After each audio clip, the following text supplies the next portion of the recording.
স্বাগত দীপ্ত সংবাদের সাথে আছে আমি কাজী আসিফুজ্জামান। চট্টগ্রামের আগ্রাবাদে এক্সেস রোডের শান্তিবাগ এলাকায় ওয়াসার লাইনে কাজ করার সময় মাটি চাপা পড়ে 2 শ্রমিক মারা গেছেন। এই ঘটনায় আহত হয়েছেন 2 জন। ফায়ার সার্ভিস জানিয়েছে ভোর 4টার দিকে এক্সেস রোড সিঙ্গাপুর মার্কেটের সামনে ওয়াসার কাজ চলাকালে এই দুর্ঘটনা ঘটে। পরে ফায়ার সার্ভিস এসে তাদের উদ্ধার করে চট্টগ্রাম মেডিকেল কলেজ হাসপাতালে নিয়ে যায়। এ সময় চিকিৎসক রাকিব ও তুষার নামে 2 জনকে মৃত ঘোষণা করেন। আহত 2 শ্রমিক এরশাদ ও সাগরকে হাসপাতালে ভর্তি করা হয়েছে। ওয়াসা কর্তৃপক্ষ জানিয়েছে ঘটনাটি কিভাবে ও কেন ঘটেছে তা খতিয়ে দেখা হচ্ছে। দেশের বিভিন্ন জেলায় আজও জ্বালানি তেলের সংকট দেখা যাচ্ছে। পাম্পগুলোতে রাতভর লম্বা লাইনে দাঁড়িয়ে তেলের জন্য অপেক্ষা করছে মানুষ। দাম বাড়লেও দিনাজপুরের পেট্রোল পাম্পগুলোতে দীর্ঘ লাইন, রাতভর মোটরসাইকেল রেখে জ্বালানির অপেক্ষায় থাকছেন অনেকে। গাইবান্ধায় অবৈধভাবে পরিবহনের সময় 425 লিটার ডিজেল জব্দ করেছে ভ্রাম্যমাণ আদালত। এদিকে নওগাঁয় শুরু হয়েছে ইরি বোরো ধান কাটার মৌসুম। ধান কাটা ও মাড়াইয়ে যে যন্ত্র ব্যবহার করা হয় তার জন্য ডিজেলের প্রয়োজন। জ্বালানি তেল সংকটে চরম ভোগান্তিতে পড়েছেন নওগাঁর কৃষকরা। পাম্পে গিয়ে ঘন্টার পর ঘন্টা লাইনে দাঁড়িয়ে থেকেও তেল পাচ্ছে না অনেকেই। এদিকে দীর্ঘ লাইনের ভোগান্তি থেকে রক্ষা পেতে অনেক মোটরসাইকেল চালক ফুয়েল ট্যাঙ্ক খুলে পাম্পে তেল নিতে আসছেন।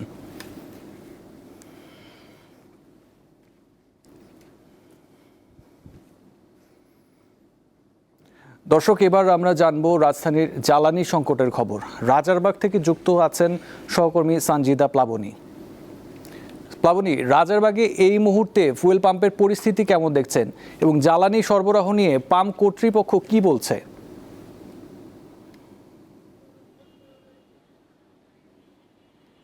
আপনি যেটা জানতে চেয়েছেন যে পাম্প কর্তৃপক্ষ কি বলছে, পাম্প কর্তৃপক্ষ যেটা তাদের সাথে আমাদের কথা হয়েছিল, তারা শুরুতেই জানিয়েছে তাদের যে চাহিদা এখানে সাধারণ গ্রাহক যারা আছেন তাদের জন্য 13,000 লিটার বা 18,000 লিটারের তারা চাহিদা করছেন জ্বালানির জন্য, কিন্তু আসলে তারা পাচ্ছেন 4,000 লিটার, যেটা একেবারেই সীমিত, অর্ধেকেরও কম, যার ফলে গ্রাহকের ভোগান্তি কিন্তু বেড়েছে। আরও একটি জিনিস আমি আপনাকে বলে রাখি, এটা কিন্তু এই ফিলিং স্টেশন কিন্তু গতকাল রাত 11টা থেকে রাত 12টা থেকে কিন্তু বন্ধ আছে এবং আমি এখানে এসেছি সকালবেলা, তখনও এসে দেখিনি এবং ঠিক 11:59 তেলবাহী গাড়ি কিন্তু আসলে এখানে এসেছে এবং এখন পর্যন্ত এখানে পাম্পে এই তেল দেওয়ার কাজ চলছে। এবং আপনি যদি বলেন গ্রাহকের কথা, আমি গ্রাহকদের সাথে আসলে কথা বলেছিলাম, তারা জানাচ্ছিলেন যে ভোর 6টা থেকে ভোর 4টা থেকে তারা কিন্তু এসে সিরিয়াল ধরে দাঁড়িয়েছেন। আমি আপনাদের একটু সিরিয়ালটা দেখাতেও পারি, আপনি দর্শকদের যদি দেখেন তাহলে দেখবেন যে এখানে কিন্তু ভোর থেকে আসলে গ্রাহকরা অপেক্ষা করছেন এবং গ্রাহকরা এখানে গ্রাহকরা অপেক্ষা করছেন এবং এই গ্রাহকদের অপেক্ষার ফলে ভোর 4টা থেকে তারা অপেক্ষা করছেন এবং তারা বলছেন যে এই সিরিয়ালটা যদি মিস হয়ে যায় সেক্ষেত্রে বিকাল 5টা বা 6টার দিকে আবার শেষ হয়ে যাবে, তখন কিন্তু তারা আবার তেল পাবেন না। সো এই রোদের মধ্যে আসলে এই তপ্ত দুপুরে কিন্তু তারা অপেক্ষা করছেন এবং তারা কিন্তু এই তেলের জন্য অপেক্ষা করছেন এবং যেটা বলছেন যে তেলের দাম বৃদ্ধির ফলে বা তেল সংকটের কারণে তারা কিন্তু নানা ধরনের সংকটের কথা আমাদের কাছে বলছিলেন। পরিবারকে সময় দেওয়ার জায়গায় দেখা যাচ্ছে ছুটির দিনও তারা এই স্টেশনের সামনে এসে ঘন্টার পর ঘন্টা দাঁড়িয়ে থেকে তারা এখানে তেল সংগ্রহ করছেন এবং তারা এই তেল সংগ্রহ করার ফলে তারা তাদের পরিবারকেও অনেকটা সময় দিতে পারছেন না। ছুটির দিনেও তারা এখানে এসে কিন্তু তারা তেল সংগ্রহ করে যাচ্ছেন। গ্রাহক ভোগান্তি আসলে আমরা এখানে দেখতে পাচ্ছি চরম পর্যায়ে রয়েছে এবং তারা বলছেন দ্রুত এই সংকট যদি সমাধান না করা হয় সামনের দিকে আরও এই সংকট বাড়বে। আসিফ, আমার কাছে এই ছিল রাজধানীর রাজারবাগের ফিলিং স্টেশনের সর্বশেষ তথ্য। জি, ছিলেন সানজিদা প্লাবনী। আপনাকে ধন্যবাদ। জ্বালানি সংকটে নারায়ণগঞ্জে অলস পড়ে আছে অসংখ্য পণ্যবাহী লাইটারেজ জাহাজ। এতে পণ্য সরবরাহ বিঘ্নিত হচ্ছে, ফলে বাড়ছে দ্রব্যমূল্য। এদিকে পণ্য খালাস না হওয়ায় সমুদ্র বন্দরের বহির্নোঙরে বেশি সময় থেকে মাদার ভেসেলগুলোকে দিতে হচ্ছে অতিরিক্ত মাশুল।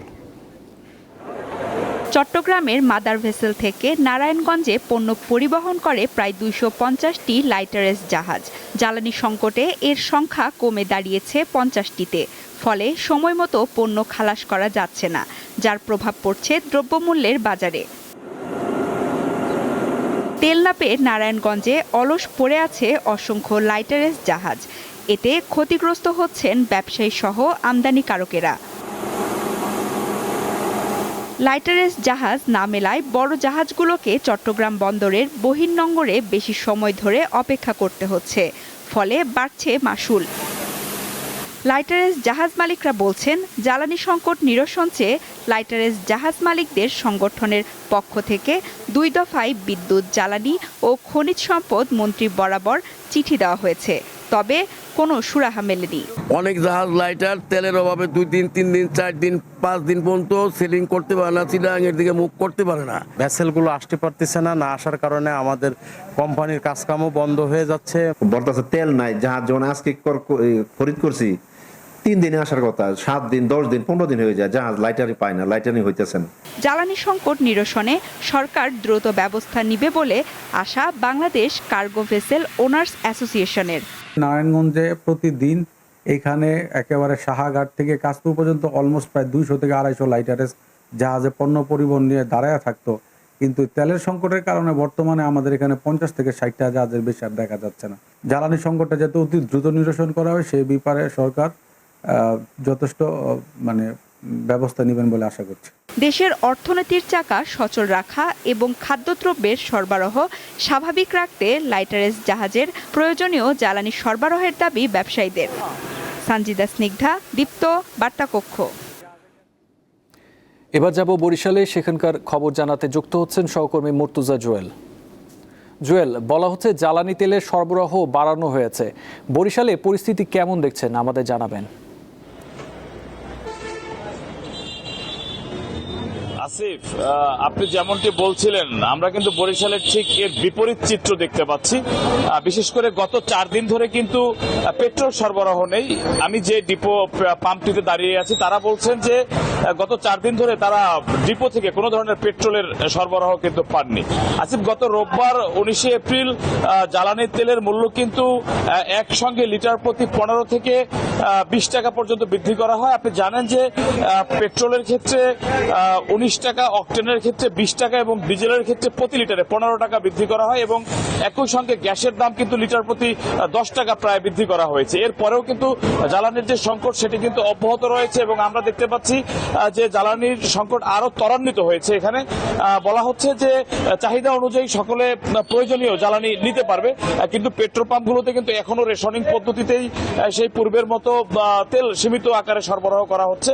যদিও পেট্রোল পাম্প কর্তৃপক্ষ বলছে তারা চাহিদার তুলনায় অর্ধেকেরও কম বরাদ্দ পাওয়ায় তারা পর্যাপ্ত তেল গ্রাহকদের দিতে পারছেন না। আসিফ, এর প্রেক্ষিতে ইতিমধ্যেই কিন্তু গণপরিবহনের ভাড়া বৃদ্ধি পেয়েছে এবং দূরপাল্লার অভ্যন্তরীণ সকল রুটে কিন্তু ইতিমধ্যে ভাড়া বৃদ্ধি পেয়েছে।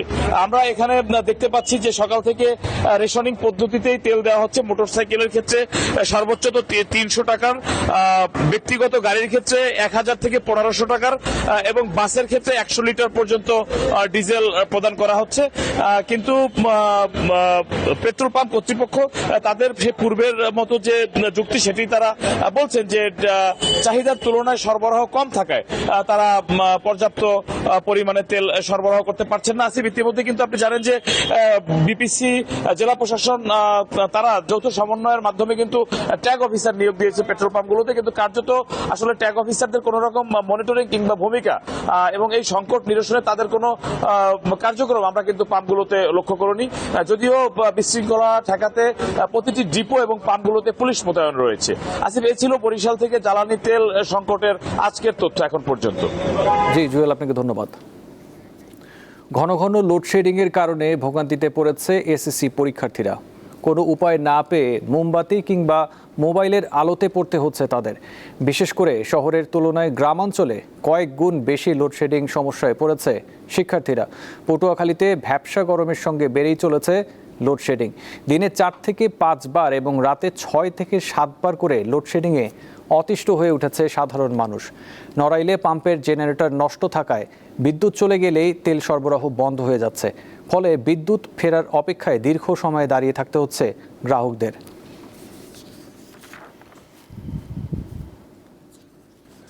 রাজশাহীতে তীব্র তাপদাহে জনজীবন বিপর্যস্ত হয়ে পড়েছে। গতকাল জেলায় সর্বোচ্চ তাপমাত্রা রেকর্ড করা হয় 40 ডিগ্রি সেলসিয়াস, যা চলতি মৌসুমের সর্বোচ্চ। আজকের পরিস্থিতি জানাতে সেখান থেকে যুক্ত হচ্ছেন সহকর্মী ইউসুফ আদনান। আদনান, আজ রাজশাহীতে তাপমাত্রার কত রেকর্ড করা হয়েছে এবং পুরো বিভাগের তাপদাহের খবর আমাদের জানান। আসিফ, বৈশাখের দ্বিতীয় সপ্তাহে তীব্র তাপদাহ ও ভ্যাপসা গরমে রাজশাহীর জনজীবন অতিষ্ঠ হয়ে উঠেছে। আমি কিছুক্ষণ আগে কথা বলেছিলাম রাজশাহী আবহাওয়া অফিসের ভারপ্রাপ্ত কর্মকর্তা রইদুল ইসলামের সঙ্গে। তিনি জানিয়েছেন আজ বেলা 11টায় রাজশাহীর সর্বোচ্চ তাপমাত্রা রেকর্ড করেছে 34.0 ডিগ্রি সেলসিয়াস।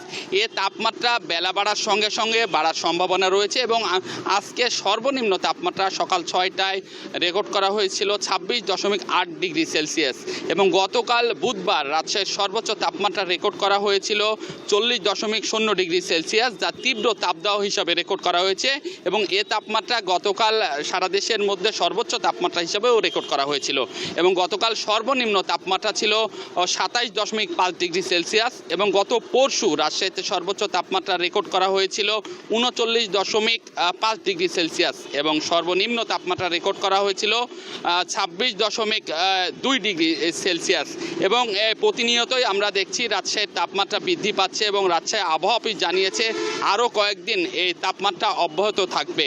এবং আরেকটি বিষয় যদি আসিফ জানিয়ে রাখি যে গতকাল রাজশাহীর মোহনপুরের কেশরহাট উপজেলায় হিট স্ট্রোকে এক বৃদ্ধের আসলে মৃত্যু হয়েছে। সব মিলিয়ে রাজশাহীতে গত কয়েকদিন থেকে তীব্র তাপদাহ বয়ে যাচ্ছে। আসলে এই ছিল আমার কাছে রাজশাহী থেকে সর্বশেষ খবর। আসিফ। জি আদনান, আপনাকে ধন্যবাদ।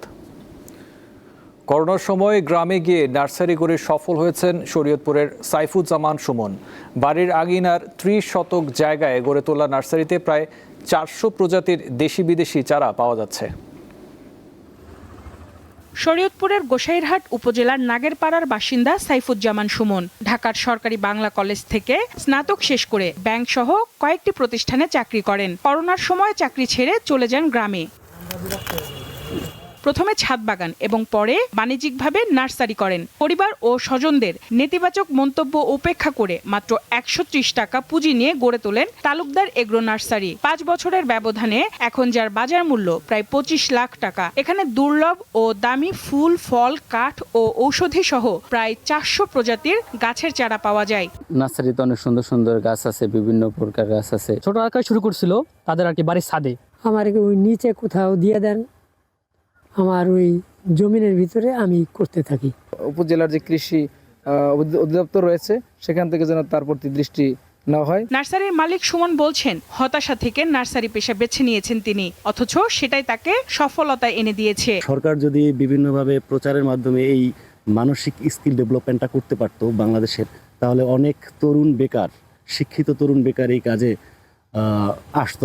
সুমনের মতো নার্সারি মালিকদের নানা পরামর্শ দিয়ে সহায়তা করছে স্থানীয় কৃষি বিভাগ। প্রয়োজনে যদি আসে কোনো পরামর্শ চান, আমাদের সরকারের পক্ষ থেকে যদি কোনো সাহায্য করার সুযোগ থাকে আমরা সেই ধরনের সহযোগিতা করব।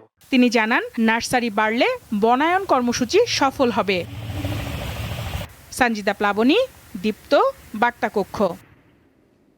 এবারে আন্তর্জাতিক প্রসঙ্গ। কড়া নিরাপত্তার মধ্যে দিয়ে ভারতের পশ্চিমবঙ্গ বিধানসভা নির্বাচনের বহুল প্রতীক্ষিত প্রথম দফার ভোট গ্রহণ চলছে। স্থানীয় সময় সকাল 7টায় ভোট গ্রহণ শুরু হয়। ভারতীয় গণমাধ্যমগুলো জানিয়েছে 294টি আসনের মধ্যে প্রথম দফায় 16টি জেলার 152টি আসনে ভোট গ্রহণ চলছে, যেখানে প্রায় 3,60,00,000 ভোটার তাদের ভোটাধিকার প্রয়োগ করবেন। কোনো ধরনের বিরতি ছাড়াই ভোট চলবে বিকেল 5টা পর্যন্ত। সকাল থেকেই প্রতিটি ভোট কেন্দ্রে ভোটারদের স্বতঃস্ফূর্ত ও দীর্ঘ লাইন লক্ষ্য করা গেছে। সুষ্ঠু ও শান্তিপূর্ণ নির্বাচন নিশ্চিত করতে প্রতিটি ভোট কেন্দ্রে 3 স্তরের নিরাপত্তা বলয় গড়ে তোলা হয়েছে। আইন শৃঙ্খলা রক্ষায় পুলিশ ও আধা সামরিক বাহিনীর পাশাপাশি প্রথমবারের মতো বিভিন্ন স্পর্শকাতর এলাকায় সেনা সদস্য মোতায়েন করা হয়েছে। ভোট গ্রহণ শুরু হওয়ার আগের রাতে রাজ্যের বেশ কিছু স্থানে উত্তেজনা ও বিক্ষিপ্ত সংঘর্ষের খবর পাওয়া গেছে।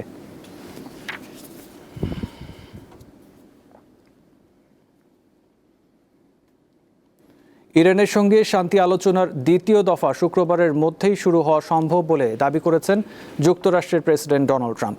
নিউ ইয়র্ক পোস্টের এক প্রতিবেদনে এমনটা বলা হয়েছে। পাকিস্তানি কর্মকর্তারা জানিয়েছেন আগামী 36 থেকে 72 ঘন্টার মধ্যে আলোচনা শুরু হতে পারে। এ বিষয়ে নিউ ইয়র্ক পোস্ট ট্রাম্পের অবস্থান জানতে চাইলে খুদে বার্তায় এটি সম্ভব বলে জানান তিনি। তবে মার্কিন নৌ অবরোধ প্রত্যাহার হলে এবং সব ফ্রন্টে ইসরায়েলি কর্মকাণ্ড বন্ধ হলেই একটি পূর্ণাঙ্গ যুদ্ধবিরতি হতে পারে বলে জানিয়েছে ইরান। এমন পরিস্থিতিতে হরমুজ প্রণালী থেকে 2টি জাহাজ জব্দ করে ইরানের উপকূলে নিয়ে গেছে IRGC। এদিকে লেবাননের দক্ষিণাঞ্চলে নতুন করে ইসরায়েলি বিমান হামলায় এক নারী সাংবাদিক সহ অন্তত 5 জন নিহত হয়েছেন। এই ঘটনায় দেশটিতে চলমান যুদ্ধবিরতি নতুন করে হুমকির মুখে পড়েছে।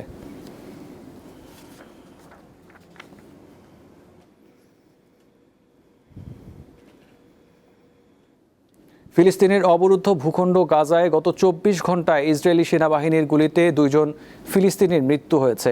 এছাড়া ইসরায়েলি সেনার গুলিতে আরও 4 জন আহত হয়েছেন। গাজার স্বাস্থ্য মন্ত্রণালয়ের বরাতে বার্তা সংস্থা আনাদোলু জানিয়েছে, বুধবার উত্তর গাজা উপত্যকার জাবালিয়াতে ইসরায়েলি হামলায় এক ফিলিস্তিনি নিহত ও আরও 4 জন আহত হয়েছেন। এছাড়া আগের হামলায় আহত আরেকজন ফিলিস্তিনি বুধবার মারা গেছেন।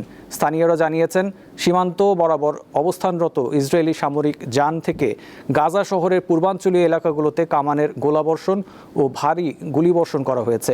এছাড়া ইসরায়েলি সামরিক যানগুলো দক্ষিণ গাজার খান ইউনিসেও ব্যাপক গোলাবর্ষণ করেছে। মন্ত্রণালয় জানিয়েছে, 2025 সালের 10ই অক্টোবর যুদ্ধবিরতি কার্যকরের পর ইসরায়েলি হামলা ও গুলিতে 786 জন ফিলিস্তিনি নিহত এবং 2217 জন আহত হয়েছেন। এই ছিল এখনকার মতো। পরবর্তী সংবাদ 2টায় দেখার আমন্ত্রণ রইল। এছাড়াও তথ্য বিনোদনের জন্য চোখ রাখুন দীপ্ত টিভির ডিজিটাল প্ল্যাটফর্মগুলোতে। ধন্যবাদ।